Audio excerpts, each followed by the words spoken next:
लगाना पड़ेगा। तो ये कुछ इस टाइप से होगी, equal to if, bracket open, if के अंदर और लिखना है आपको और दोबारा ब्रैकेट लगाना है। यहां लिखना है कि बेसिक सैलरी, ये cell less than equal to 10,000 है, या फिर ये सेल ग्रेटर देन 120 है।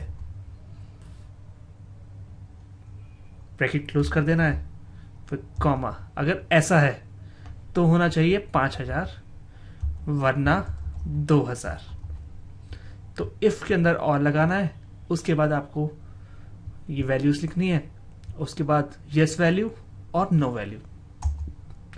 कॉपी पेस्ट करेंगे तो आ जाएगा 2,000 और ड्रैग डाउन करेंगे तो सबकी वैल्यू आ जाएगी।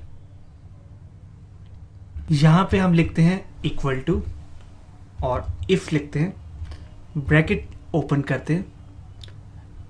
अब यहां पे हमें और लिखना पड़ेगा क्योंकि दिल्ली और मुंबई दोनों में से कुछ भी हो सकता है। तो और लिखते हैं, ब्रैकेट ओपन, ये सेल इक्वल टू दिल्ली है, या फिर ये सेल इक्वल टू मुंबई है। और का ब्रैकेट क्लोज करते हैं।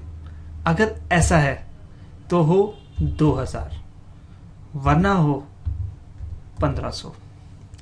ब्रैकेट क्लोज करते हैं और एंटर करते हैं। ये नेम वाली गलती आई है, यानी ये जो दिल्ली लिखा है यहां पे हमें इन्वर्टेड कॉमर्स लगाने हैं और इस मुंबई पे भी इन्वर्टेड कॉमर्स लगाने हैं। तो इसकी वैल्यू 2,000 आ गई। कॉपी पेस्ट करते हैं तो सबकी आ जाएगी। ये और का फॉर्मूला लगाते हैं, इफ, ब्रैकेट ओपन, और यहां पे हम और लिखते हैं, अगेन ब्रैकेट ओपन।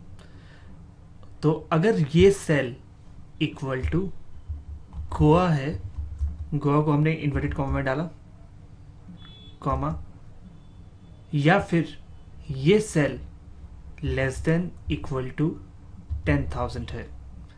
अगर ऐसा है तो होगा ग्रेड ए, ग्रेड ए, वरना होगा ग्रेड बी और ब्रैकेट क्लोज। अब यहां पे फिर भी नेम की गलती आ रही है, यानी ये जो ग्रेड ए लिखा था यहां हमें इन्वर्टेड कॉमा लगाने पड़ेंगे और इस ग्रेड बी पे भी इन्वर्टेड कॉमा लगाने पड़ेंगे। तो ये ग्रेड बी लिखा आ गया। अब ये स्मॉल में आ रहा है तो इस ग्रेड को हम कैप्स कर देते हैं और इसको भी कैप्स कर देते हैं, इस ए को भी और इस बी को भी। अब कॉपी पेस्ट करेंगे तो सबकी वैल्यू आ जाएगी।